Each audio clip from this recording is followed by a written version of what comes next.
అమరావతి రైతుల సమస్యలను తెలుసుకునేందుకు వెళ్లిన వైఎస్ఆర్ కాంగ్రెస్ పార్టీ నాయకులపై దాడి చేయడం అత్యంత దుర్మార్గమని వినుకొండ మాజీ ఎమ్మెల్యే బొల్ల బ్రహ్మనాయుడు తీవ్రంగా ఖండించారు. ప్రశ్నించే గొంతులను అణిచివేయడానికి దాడులకు పాల్పడటం ప్రజాస్వామ్య స్ఫూర్తికి విరుద్ధమని ఆయన అన్నారు. అమరావతిలో జరుగుతున్న అంశాలపై సమాధానం చెప్పాల్సిన ప్రభుత్వం విమర్శలను ఎదుర్కొనే బదులు హింసను ప్రోత్సహిస్తుందని ఆరోపించారు. చంద్రబాబు, లోకేష్, పవన్ కళ్యాణ్ ప్రజలకు సమాధానం చెప్పకుండా ప్రతిపక్ష నాయకులపై దాడులు చేయించడం సరైన రాజకీయమా అని ఆయన ప్రశ్నించారు.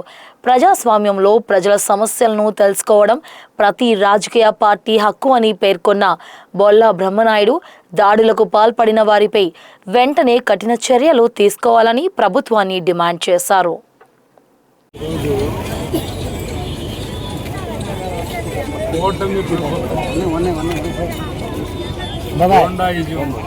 అనేది చేయటం జరుగుతూ ఉంది. నిన్న అమరావతిలో వైఎస్ఆర్ కాంగ్రెస్ పార్టీ నాయకులందరూ కూడా ఒక రైతులు పిలుపు మేరకు అక్కడికి వెళ్తే తెలుగుదేశం పార్టీ నాయకులు, కూటమి నాయకులందరూ కూడా గూండాయిజం చేసి దాడి చేయడం జరిగింది. ఇది ఏ వైపుకి మీరు ఈ రాజకీయాలను తీసుకెళ్తున్నారనేది ప్రజలు అన్ని విధాల ఆలోచన చేస్తున్నటువంటి పరిస్థితి.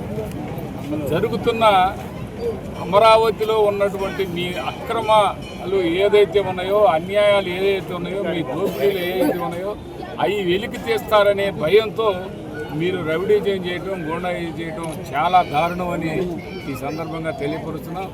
ఇక్కడ లోకేష్ గారు, అదేవిధంగా చంద్రబాబు నాయుడు గారు, పవన్ కళ్యాణ్ గారు వీళ్ళందరూ కూడా ఆలోచించాల్సిన అవసరం ఉంది. ఇది ప్రజా సమస్యల మీద ప్రజాప్రతినిధులు బయటకు వచ్చే పరిస్థితి ఉంటే వాళ్ళని అడ్డుకునే పరిస్థితి చేయటం మంచి పద్ధతి కాదని ఈ సందర్భంగా తెలియపరుచుకుంటూ, పూర్తి స్థాయిలో నిన్న అమరావతిలో ఎవరైతే గూండాయిజం చేశారో కూటమి నాయకులు వాళ్ళని వెంటనే అరెస్ట్ చేయాలని ఈ సందర్భంగా వైఎస్ఆర్ కాంగ్రెస్ పార్టీ తరఫు నుంచి డిమాండ్ చేస్తున్నామని ఈ సందర్భంగా తెలియపరుచుకుంటాం.